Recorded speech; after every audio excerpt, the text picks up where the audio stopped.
When I first met Anne, we were young, ambitious, and full of hope. Our relationship grew quickly, built on shared dreams and late-night talks that lasted until sunrise. We married in our early 20s, moving into a cramped apartment with leaky faucets and noisy neighbors. It didn't matter. We were madly in love. Over time, our bond deepened, and we supported each other through thick and thin. Anne had always been the driven one, and her ambition was something I admired.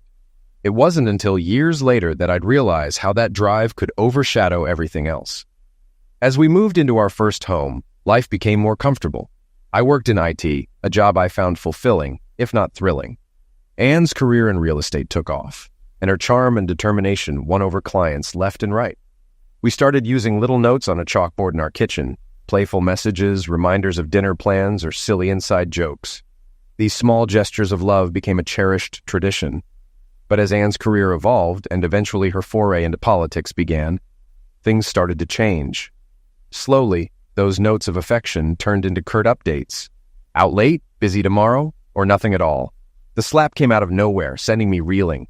My head buzzed as I staggered backward, hand instinctively touching my cheek. "What the hell is going on?" I shouted, my voice echoing in the otherwise silent kitchen. "Hold on, let me backtrack a few weeks to make sense of this." It was just after 4 p.m., the time I usually get home from work, when I came in through the garage and walked into the kitchen. My job has a lot of UK clients, so I start my day at 7 a.m. to align with their schedules.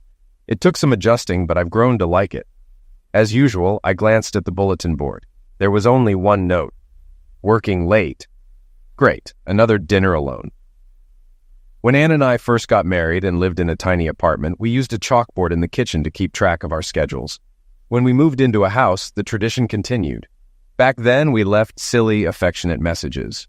I once wrote, "I can't wait to get home, Cookie. I miss you already." She replied, "I miss you more, and stop calling me Cookie."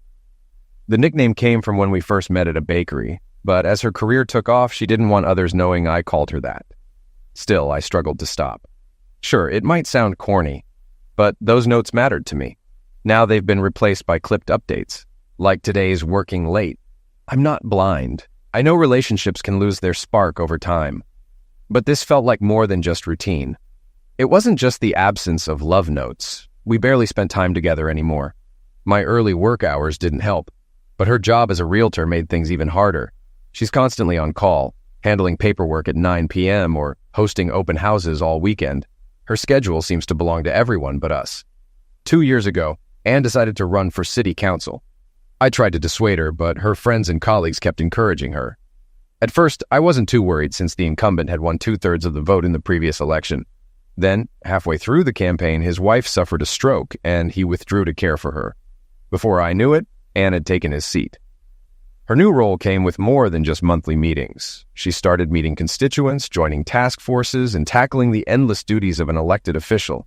On election night, when she won re-election, I stood proudly by her side. She seemed so happy, and I was happy for her. But as the weeks passed, our time together became scarce. When I brought it up, she grew defensive, accusing me of jealousy and being unsupportive. That wasn't the worst of it. Over the past year, her attitude toward me had shifted. She seemed colder, sometimes even condescending. It wasn't obvious or overt. It was just a feeling that gnawed at me. I thought about it often during my downtime, and it left me in a bad place. I missed the time we used to spend together and resented how her responsibilities had taken over. I still remembered one night when we'd just gotten to bed, only for her real estate client to call with an emergency. That moment still stung. But to be fair, I'd also canceled plans before due to my own work emergencies. Now, sitting at the kitchen table, I wondered if I was being unfair. Maybe I was just jealous of how much others needed her time. But my instincts told me there was more to it than conflicting schedules. When she first joined the council, she shared everything about her meetings and the mayor's office. Now she barely mentioned any of it. Was it because the novelty had worn off? Or worse, had she decided I wasn't worth talking to anymore? A dark thought crept in. Could she be having an affair? I immediately dismissed it. My Cookie would never cheat. But the idea lingered, fitting too well with the questions I'd been avoiding. Was she really working late every night? Or could she be meeting someone else? Why didn't she tell me where she was going anymore? Was it indifference or secrecy? And why was she so condescending? Did she see me as pathetic, a husband unknowingly betrayed? These doubts wouldn't leave me alone. As I sat there, anger and suspicion grew. I needed to stop myself before doing something reckless. So, I threw on my old work clothes, grabbed the lawnmower, and worked on the yard until it was too dark to continue.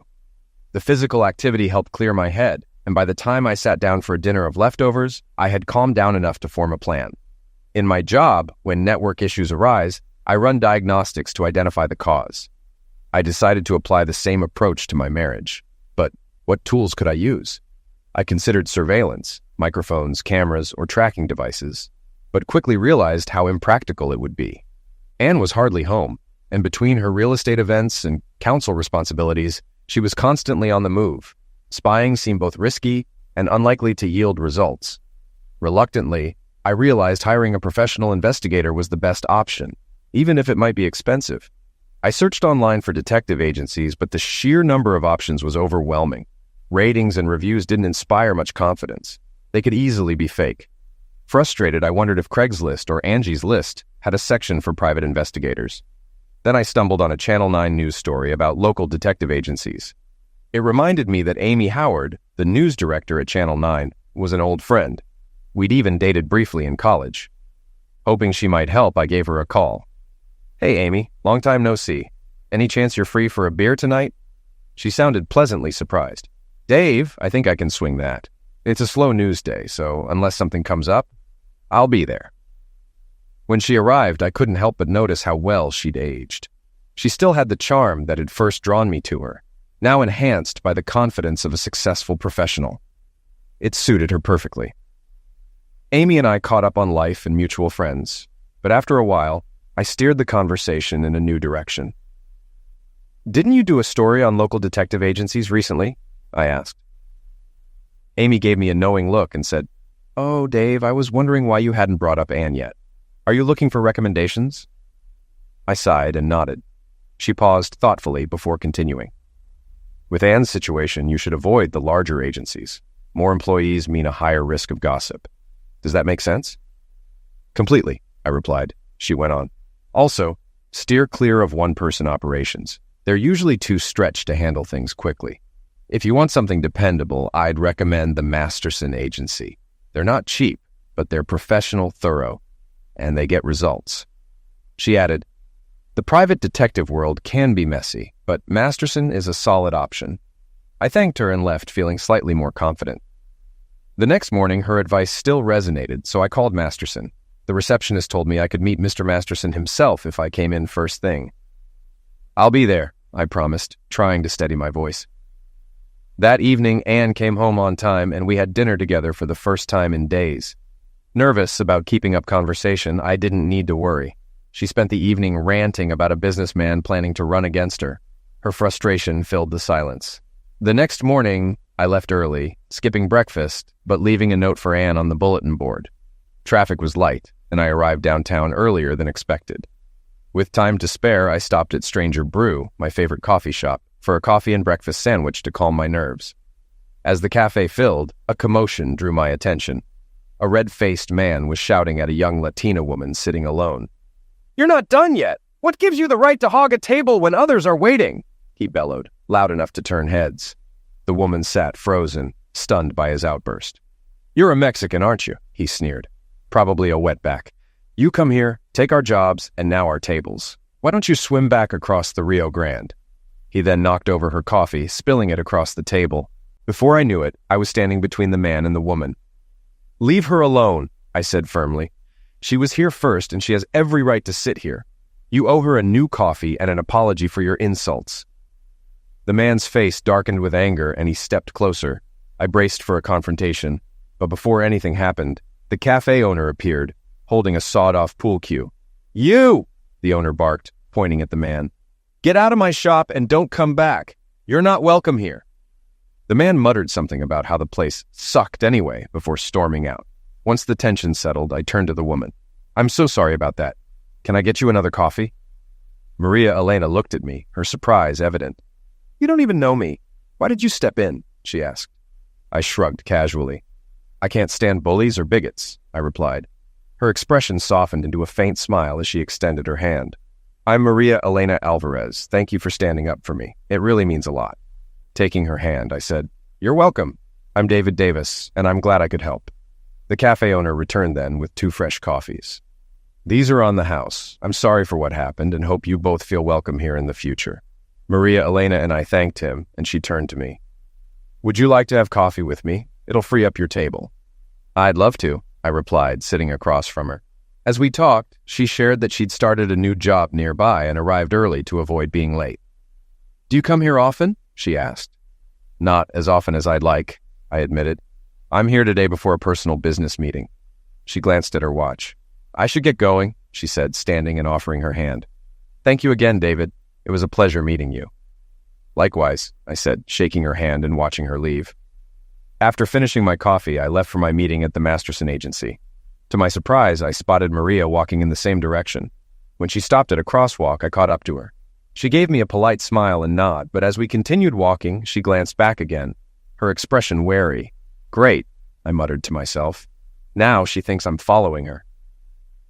To my dismay, Maria entered the same building as the agency. I slowed down, hoping she'd be gone before I arrived, but when I walked in, she was in the lobby, arms crossed, staring at me suspiciously. "Look," she said as I approached, "I appreciate what you did at the cafe, but that doesn't give you the right to—" No, I interrupted. "I swear I'm not following you. I have an appointment in this building." Her eyes narrowed, but she stayed quiet and walked toward the elevator. I followed. When she pressed the button for the 4th floor, she glanced at me. "I'm headed to the 4th floor too," I admitted awkwardly. She frowned, but said nothing. When we exited, she strode down the hall and stopped at a door marked Employee Entrance. Before entering, her expression softened. "Good luck with your business, David," she said. "I get it now." "Thanks, Maria. And good luck with your new job," I replied. As I entered the agency, a new worry hit me. She must know why I'm here. Now, 2 people knew I needed a detective. The receptionist directed me to wait, and soon I was ushered into Bradley Masterson's office. If anyone fit the name Masterson, it was him. He was tall, broad-shouldered, and exuded authority. Though I felt intimidated when we shook hands, his professionalism quickly put me at ease. He guided me through questions about my wife, her habits, my suspicions, and details I hadn't considered. It was clear he knew his work. After half an hour, he leaned back in his chair. "Your wife's public role makes surveillance easier. She's accustomed to being observed, so it won't raise suspicion." A warning bell went off in my mind. "Your team has to be discreet. If this leaks, it could cause a political scandal." He gave a confident smile. "Mr. Davis, discretion is our hallmark. Neither your wife nor anyone around her will know." Still uneasy, I asked, "What methods will you use? Audio, video, GPS?" Masterson leaned forward, arms crossed, and fixed me with a sharp stare. "I won't disclose that. I don't want you looking for devices or inadvertently alerting her. I also don't want you conducting your own surveillance. Stick to your normal routine. We're professionals. Amateurs getting involved only mess things up. Do I make myself clear?" His bluntness stunned me. "Crystal clear," I replied. Then something else struck me. "You said 2 weeks. You really think you can get answers that fast?" Masterson leaned back and smiled. "You've noticed a big change in your wife's behavior over the past 6 months. If she's having an affair, this is likely its most intense phase. She'll want to see her partner frequently and feels confident she's not being caught. I expect we'll have a clear answer by next Friday.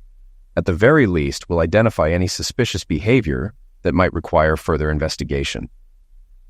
I was impressed. He seemed skilled and had a solid grasp of human nature. I felt I'd chosen the right person for the job. "Okay, I'm convinced. What will this cost me?"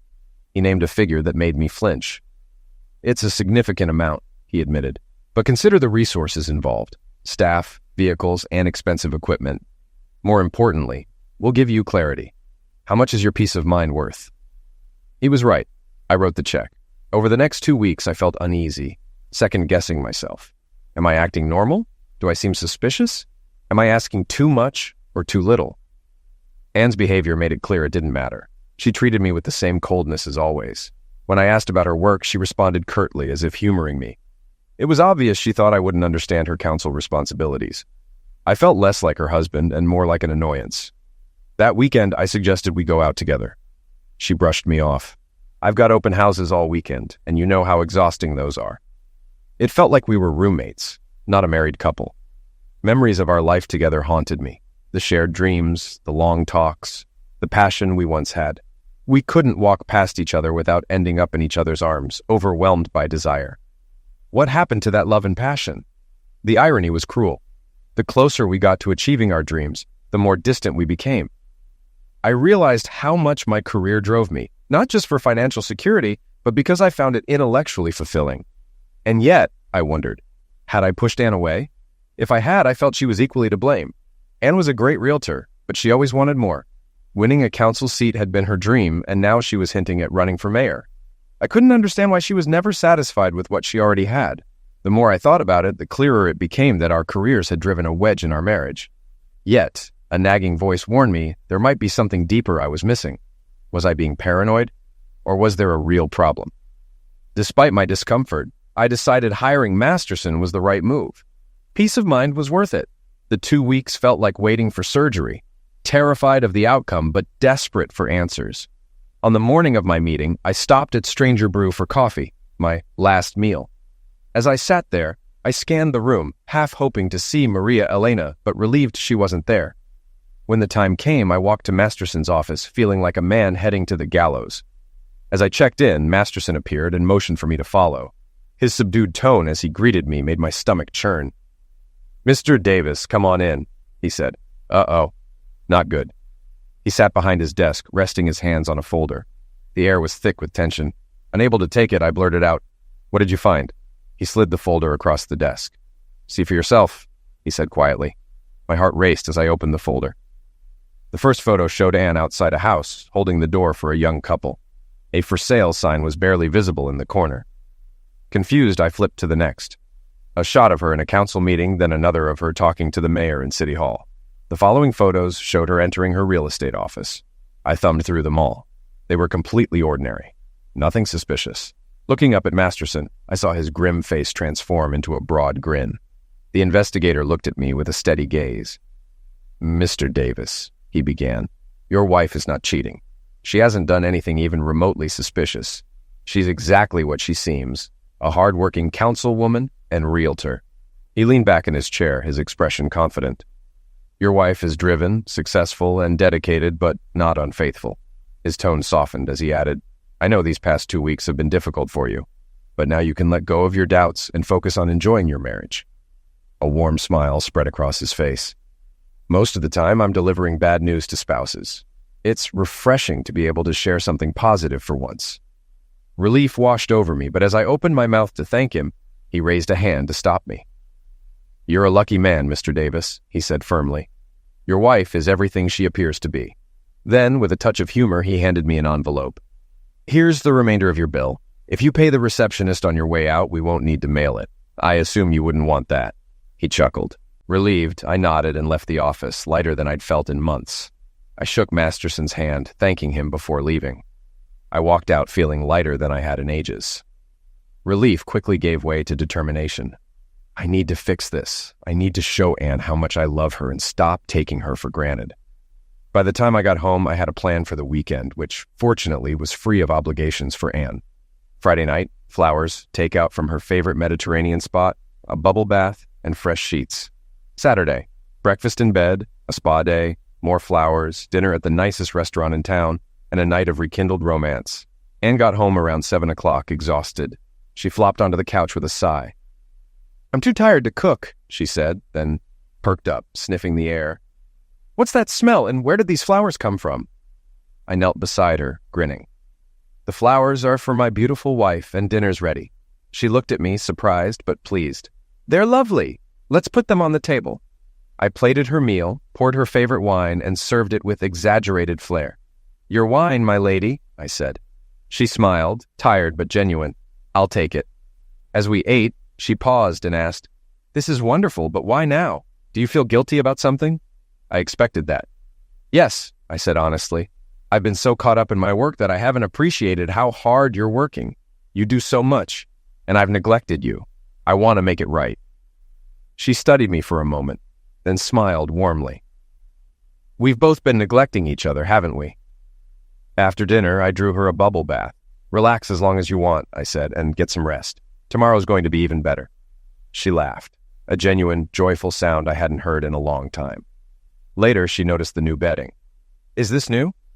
Only the finest for you, I replied. She smiled gratefully. Thank you, Dave. The next morning, I woke early to prepare breakfast. Eggs Benedict, hash browns, fruit, and mimosas. I placed the tray on her nightstand. Don't take too long, I teased. Your spa appointment is at 10. Her eyes widened. You're spoiling me. Good, I said with a grin. You deserve it. After Anne left for the spa, I tidied the house and booked a table at Il Fiorentino, her favorite upscale restaurant. When she returned in the afternoon, glowing and relaxed, I handed her a credit card. Pick out something elegant for tonight, I said. It's going to be magical. That evening, she descended the stairs in a stunning new dress, and I couldn't take my eyes off her. Over Prosecco at dinner, she smirked. Are you sure you're not guilty of something, Dave? No mistress hiding somewhere?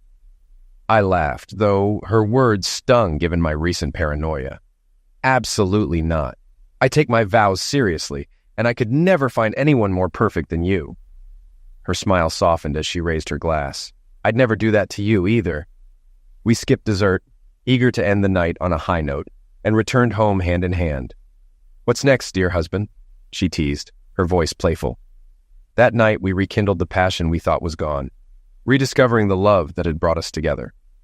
The next morning we slept in and went for a leisurely brunch, savoring every moment. The weekend felt like a revival of our old life, full of love and connection. By Monday morning, I was in great spirits. My effort to reconnect with Anne was working, and I felt closer to her than I had in months. Before leaving for work, I left a note on the bulletin board. Cookies are sweet, cookies are fine, cookies I'm glad you're mine. Corny, but heartfelt. I couldn't wait for her to see it. Work flew by, and I made sure to leave early so I could greet her. As I heard the garage door, I waited eagerly in the kitchen, ready to welcome her. But when she entered, everything unraveled. Without warning, she slapped me hard across the face. Stunned, I staggered back. What the hell was that? I yelled, my face stinging. You fool! She screamed, her face twisted with rage. You've been spying on me? You hired detectives to follow me? You don't trust me? Her words struck harder than the slap. I tried to speak, but nothing came out. She stood, fists clenched, trembling with fury. Do you have any idea how humiliating it is to know your own husband doesn't trust you? Well, say something, I stammered.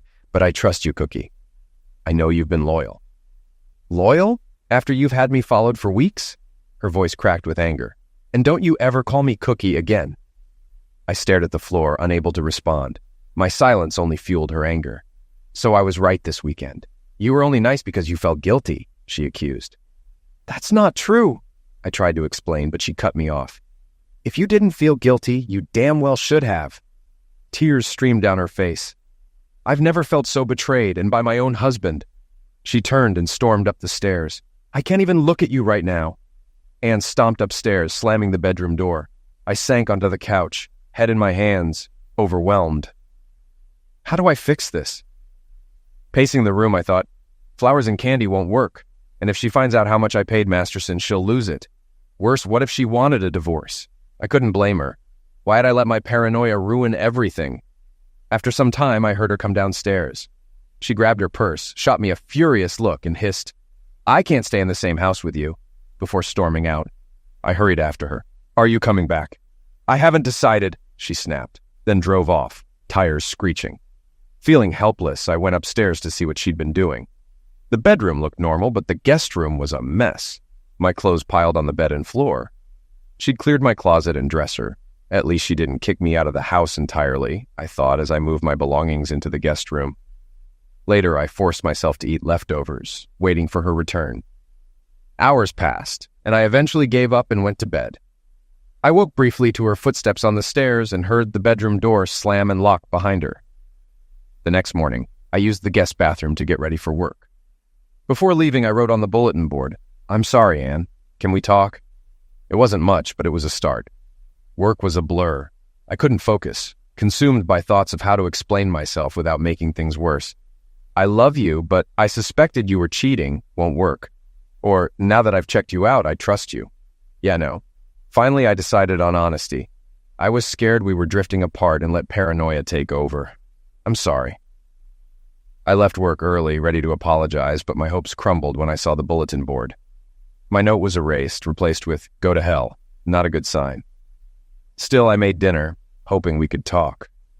2 hours later, I ate alone, put her plate in the fridge, and admitted defeat. When she finally came home, I couldn't help but say, "I was worried about you. I didn't know where you were." Her eyes were cold as steel. "Why didn't you ask your private investigator?" she shot back with biting sarcasm, then went upstairs, slamming the door. I groaned. We were in a cold war, with no truce in sight. Anne came and went as she pleased, ignoring me entirely. I was certain she would divorce me, but the papers never came. For now, we were just two strangers sharing a house. Over time, I noticed that while our relationship hadn't warmed, it had shifted. Her anger gradually gave way to indifference. She started speaking to me again, but only about practical matters. Tomorrow is garbage day, or is there mail for me? Still, she refused to discuss our issues, and the bedroom door remained shut. At night, as I lay in bed, my thoughts cycled endlessly like one of those irritating looping GIFs online. Resentment and defensiveness would kick in first. How long is she going to act like this? I haven't even done anything wrong. It's unfair for her to shut me out. Then guilt would take over. This is your fault, David. Imagine how you'd feel if she did the same to you. How long would it take for you to forgive her? Finally, I'd circle back to remorse. Above all, I felt deep pain. I missed my wife. I missed the emotional and physical connection we once had. My intention was to bring us closer, but all I'd done was push her away. I couldn't stop replaying the wonderful weekend we'd shared just before everything fell apart, mourning what I'd lost. Others began noticing my depression, but their questions and concern only made things worse. I couldn't bear the thought of explaining myself. I knew exactly how they'd react. They'd be horrified by what I'd done. Worse still, if word got out that I'd hired a detective to follow Anne, it could spark rumors and potentially damage her political career. If I destroyed her future, our relationship would be beyond saving. I felt trapped and miserable, with no one to confide in. Now I understood what purgatory felt like. One Sunday, I went for a walk in the woods, hoping the fresh air might clear my head. After an hour, I found a small clearing and sat on a log to rest. The tranquility of the setting sharply contrasted with the storm inside me. I can't keep living like this. I love Anne, but this isn't a marriage anymore. It's not fair to either of us. We're both at fault, but most of the blame is mine. In that quiet clearing, I reached a painful realization. Our marriage is dead, and I'm the one who eliminated it. Strangely, admitting this brought a small sense of relief. I took a deep breath and looked at the beautiful sky and trees around me. This place is so peaceful. I wish Anne could see it with me. But that thought brought a bitter taste of defeat. The next day, I threw myself into work, trying to keep my mind occupied. When that wasn't enough, I began researching family law firms that specialized in amicable divorces. If our marriage truly was beyond saving, I wanted the split to be as respectful as possible. After some searching, I found a firm that seemed to align with my goals and scheduled a consultation. I had just hung up from setting the appointment when my phone rang again. "Is this David Davis?" asked a hesitant voice, one I vaguely recognized. "Yes," I replied. "Who's calling?" "This is Maria Elena Alvarez. I'm not sure if you remember me, but we met at Stranger Brew." The name and the encounter came back to me immediately. "Yes, of course, Maria Elena. What can I do for you?" Her tone grew serious. "I need to talk to you about something important." "Okay," I responded cautiously. "What's this about?" "Not over the phone," she insisted, her voice laced with urgency. "This needs to be discussed in person." Her insistence made me wary. "Can you at least give me an idea of what this is about?" I pressed. "Please, David," she said, almost pleading now. "I need to see you right away. I can come to your office if that works for you." Her tone intrigued me, though I was still wary. I decided a public place would be safer. "No, my office isn't a good idea. How about this? I'll meet you at Stranger Brew in 15 minutes. Does that work?" "Yes," she agreed quickly. "Thank you." What am I walking into? I wondered as I grabbed my coat and left for the cafe. Despite my unease, curiosity flickered in the back of my mind. When I arrived, Maria Elena was already seated at a table near the back. She stood up, smiling nervously as I approached. She handed me a cup of my usual coffee, clearly remembering my order. I accepted it and sat across from her. "Thanks for meeting me," she said, her tone serious. I nodded, taking a sip. "So, what's this about?" She leaned forward, her face earnest. "First, let me ask, how are things with your wife?" The question threw me off. I hesitated. "Why do you want to know?" "I know about the investigation," she said quietly, almost in a whisper. I froze, stunned. "How do you know?" She winced. I worked for Masterson, she admitted. I was part of the team that followed your wife. A wave of emotions, embarrassment, anger, confusion, washed over me. Okay, I said slowly, trying to process her words. Why are you telling me this now? She bit her lip, hesitating before continuing. Because there's something you don't know, something Masterson didn't tell you. My stomach sank. What are you talking about? Maria Elena leaned in closer, lowering her voice even more. Yesterday morning I was making copies at the office. Your file was left on the copier. I know I shouldn't have touched it, but I remembered how kind you were to me, and curiosity got the better of me. So I looked inside. What did you see? I asked, my voice tight with apprehension. She took a deep breath. I saw the photos Masterson gave you, the ones of your wife doing her usual activities, showing houses, attending council meetings, that sort of thing. I nodded impatiently. Yes, and? And there were other photos, she said, locking eyes with me. Photos that Masterson didn't give you.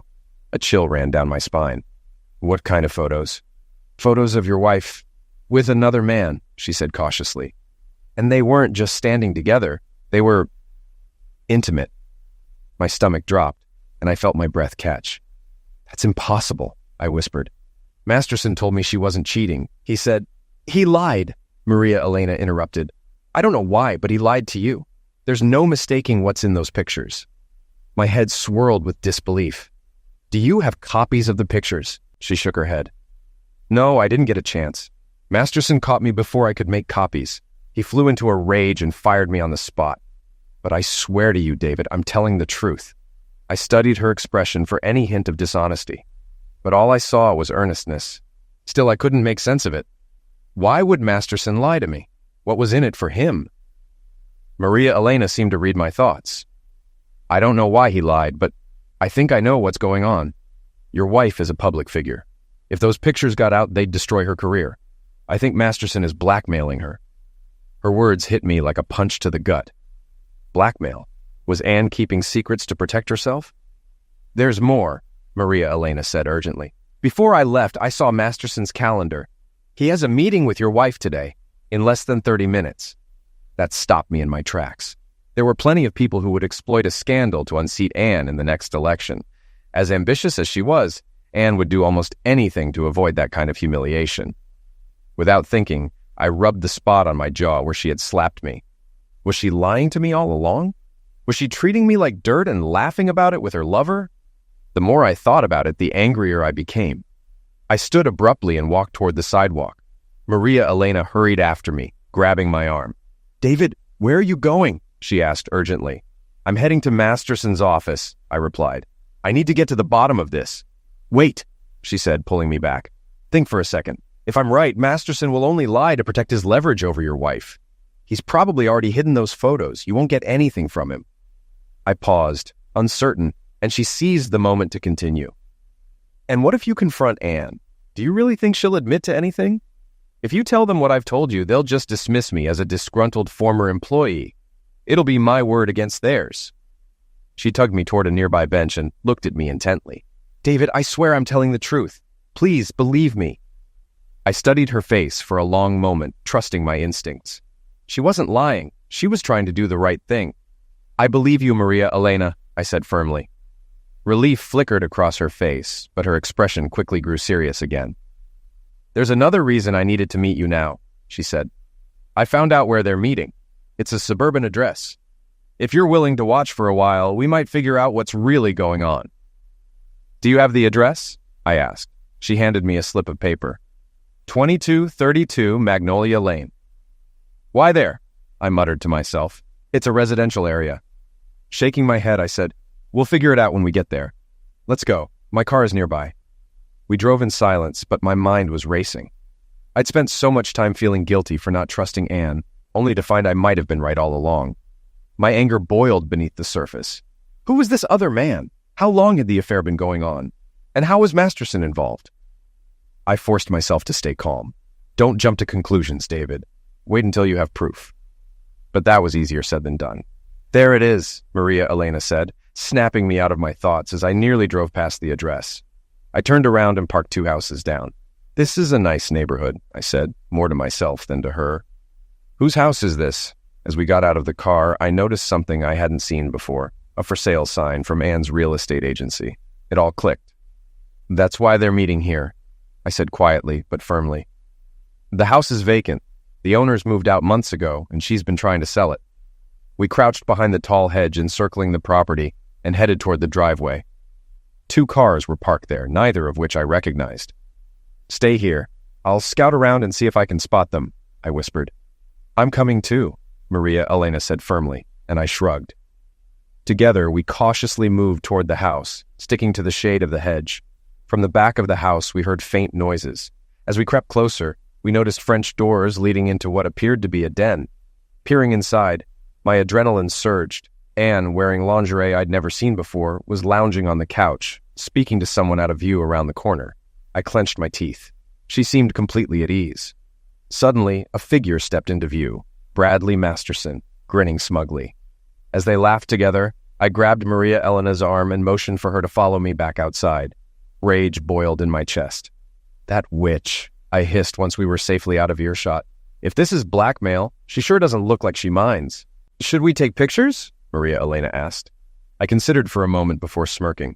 "Oh, we'll take plenty of pictures and maybe involve a few others." I hurried over to Anne's for sale sign, yanked it from the ground, and tossed it behind a hedge where it wouldn't be easily spotted.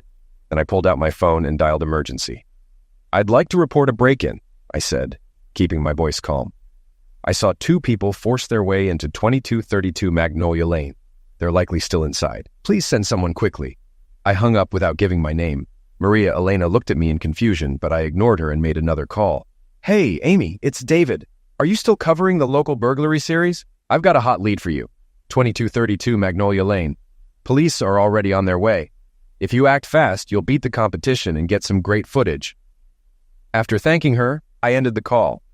"What did you just do?" Maria Elena asked, her voice uneasy. I waved her question aside. "Come on, let's get those pictures."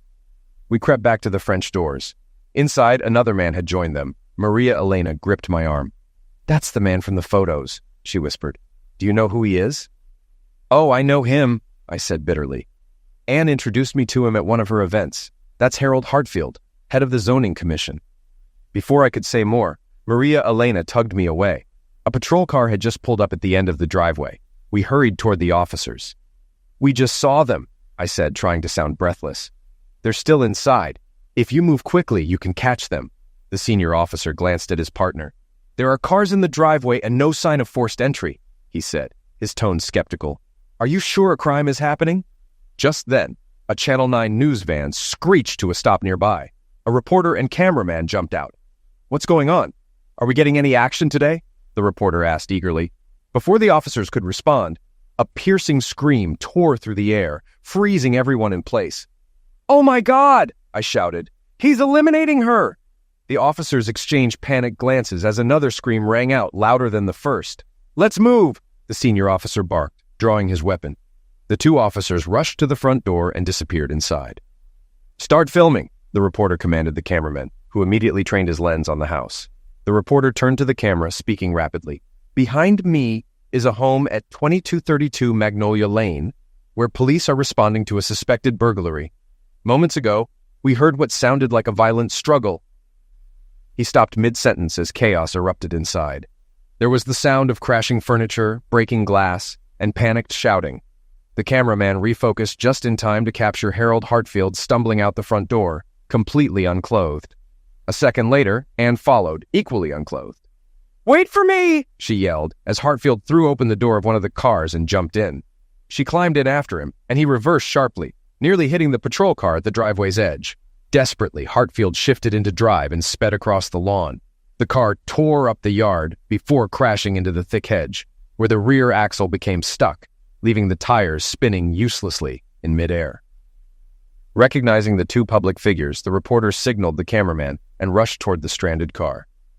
"Commissioner Hartfield, Councilwoman Davis, can you explain to our viewers what you were doing here together? And where are your clothes?" The commissioner refused to respond to the reporter's questions, but when pressed, he reluctantly rolled down the car window. The camera continued filming as he and Harold argued furiously, both attempting to shield their unclothedness with their hands and arms. The cameraman then turned his focus back to the house, capturing Bradley Masterson being escorted out, hunched and unclothed, his hands cuffed and blood dripping from several cuts. The two officers leading him didn't look much better, their uniforms torn and faces weary. "Who's that?" the reporter asked, perplexed. "That's Bradley Masterson," Maria Elena explained. "He's the president of Masterson Investigations, a private investigator." The reporter jotted down the name but looked puzzled. "And who are you?" he asked. "Maria Elena," she replied. "I decided it was time to leave." "Let's go home," I said firmly, taking her hand and steering her to my car. As we drove away, we passed police officers attempting to disperse a growing crowd of curious neighbors. In the days that followed, the story became a citywide sensation.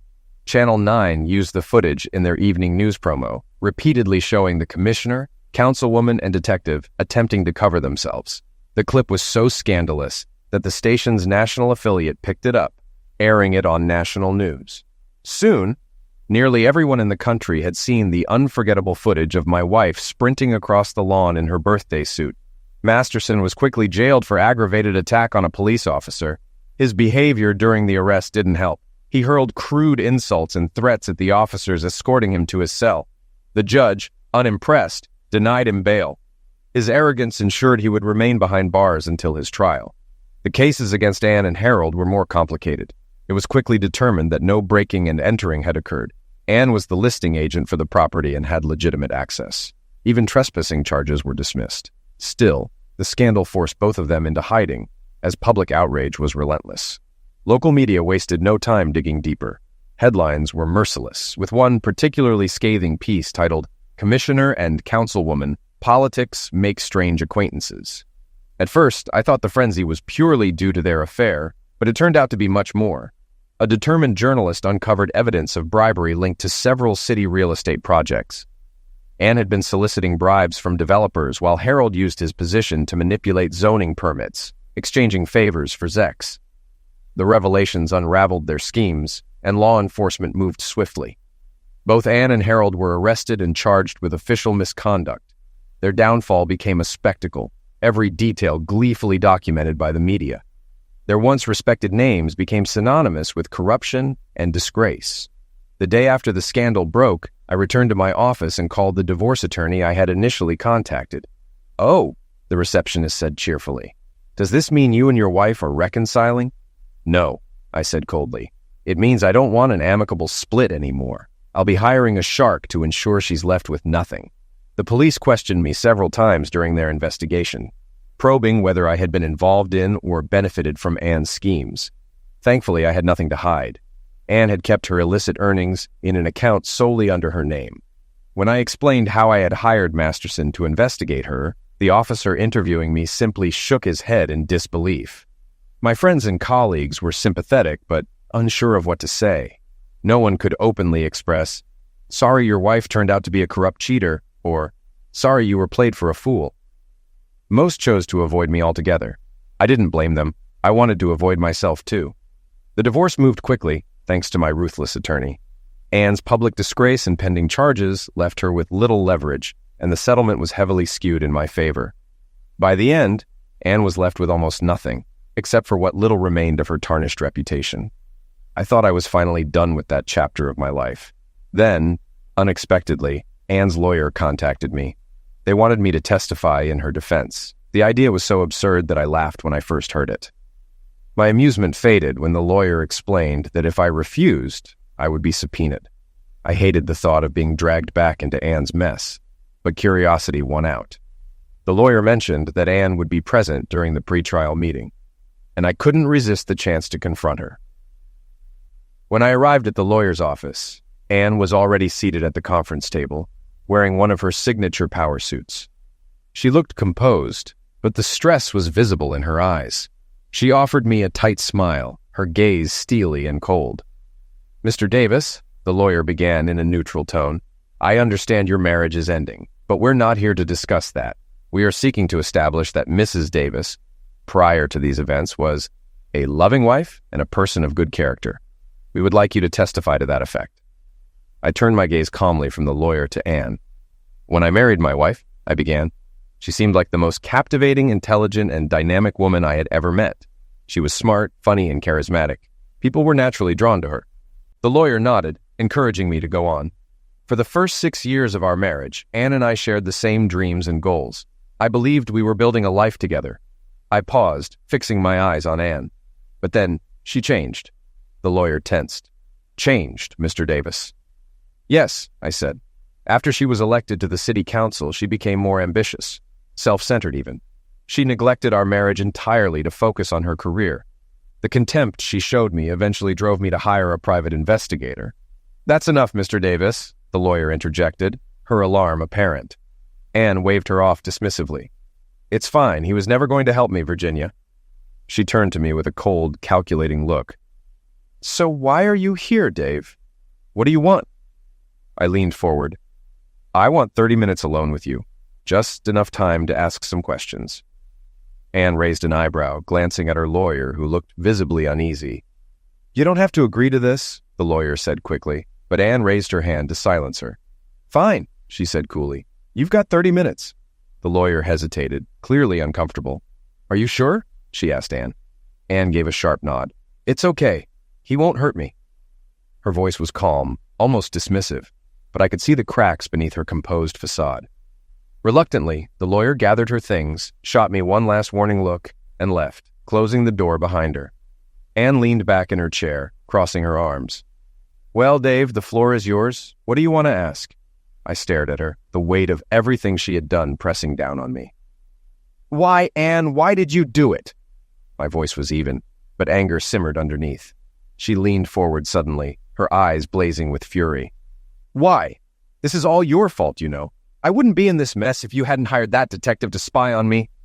I blinked, taken aback by her audacity. My fault? You're the one who... Yes, your fault, she snapped, cutting me off. Everything was fine until that fool showed up at my office with those pictures of Harold and me. You sent him after me. I clenched my fists, but kept my tone steady. And you wouldn't have had anything to worry about if you hadn't been sleeping with Hartfield. Her expression shifted into a mocking smirk, as though I was missing the point entirely. It wasn't an affair, Dave. It was politics. Politics? I repeated, incredulous. You slept with him for politics? Anne shrugged nonchalantly. Harold was a terrible lover, smaller than you if you must know. But he had something I needed, influence over zoning permits. I frowned. And why did you need zoning permits? You're not a real estate developer. She rolled her eyes, clearly exasperated. I didn't need them, Dave. The developers did. And I needed their support for my mayoral campaign. That's how politics works. So, it was just about endorsements? I asked sharply. Not the money? Her cheeks flushed slightly, but she maintained her composure. Okay, maybe it was about the money too, she admitted with a sly smile. But none of this would have been an issue if you hadn't been so damn nosy. Disbelief washed over me as I shook my head. Anne, what about Masterson? What did he want? Half, she said flatly. Half of what? I pressed. Half of what I was getting, she replied coolly. And half of what Harold was getting. I stared at her, trying to piece it all together. Wait, you said Harold was only involved because you seduced him, so why would Masterson demand anything from him? Her expression faltered briefly, a flicker of something resembling shame, or maybe just irritation. Because Harold wasn't as innocent as he pretended, she admitted. He wasn't just helping me with zoning permits. He was skimming money from the developers, too. And you went along with it? Of course, she said matter-of-factly. But I didn't realize how much leverage Masterson would have over me. You mean he blackmailed you? I asked, though I already knew the answer. She smiled, cold and unrepentant. Only the first time. After that, I realized he was vastly superior to Harold in certain ways. Vastly superior? I repeated, a knot of disgust forming in my stomach. She leaned back, her smirk widening. Let's just say everyone has their preferences, and I'd discovered mine. I stared at her, struggling to grasp how far she had fallen. So you're saying you didn't even mind that I hired Masterson? I asked, my tone laced with sarcasm. She chuckled, a low, humorless sound. No, actually, I think I owe you for that one. Her amusement faded, replaced by a sharp bitterness. Everything would have been fine if it hadn't been for those nosy neighbors on Magnolia Lane. If they hadn't called the police, none of this would have blown up. I smiled then, a slow, deliberate smile. For the first time in the entire conversation, I felt a sliver of satisfaction. Actually, Anne, it wasn't the neighbors, it was me. I'm the one who called the police, and I'm the one who tipped off Channel 9. Her face twisted with rage. "You son of a witch!" she screamed, springing to her feet so quickly that her chair crashed to the floor. She grabbed a heavy law book from a shelf behind her and flung it across the table. I ducked just in time, and the book slammed into the wall with a loud thud. Before she could escalate further, the door flew open, and her lawyer rushed in, grabbing her arm. "Anne, stop it! Calm down! You can't do this!" I straightened my posture and brushed imaginary dust off my sleeve. "I'm sorry I can't be a character witness for your client," I said to the lawyer with mock politeness. Then, turning to Anne one last time, I added, "Enjoy your time in jail, Cookie." With that, I walked out, leaving her yelling angrily behind me. Masterson eventually took a plea deal, admitting guilt to a reduced charge of attacking a police officer in exchange for testifying against Anne and Harold. His cooperation earned him a lighter sentence, but he permanently lost his private investigator's license. Harold, on the other hand, received a less severe punishment than Anne since he hadn't directly accepted bribes. However, his reputation was destroyed. He lost his job, his wife, and whatever dignity he had left. He quietly left town soon after. In my opinion, he got exactly what he deserved. I stayed away from Anne's trial. I no longer cared about her fate and didn't want any reminders of the chaos she had caused in my life. One day, though, as I sat in a cafe, a headline caught my eye in a nearby newspaper. It announced Anne's sentencing, and curiosity got the better of me. I picked it up. Anne had been sentenced to 3 to 5 years in state prison and fined $25,000 for soliciting an illegal gratuity. But that wasn't the end of her troubles. The article revealed she was also facing federal charges for tax evasion tied to her secret cash fund. Apparently, the state seizing her illicit assets wasn't enough to satisfy the IRS. I set the paper down and leaned back in my chair, a strange sense of closure washing over me. "Exactly what she deserves," I muttered under my breath. Maybe now I could finally move forward. As I savored that thought, a familiar voice broke through my reverie. "Hey, stranger, can you buy a girl a cup of coffee?" I looked up and smiled. "I'd be delighted, Maria Elena."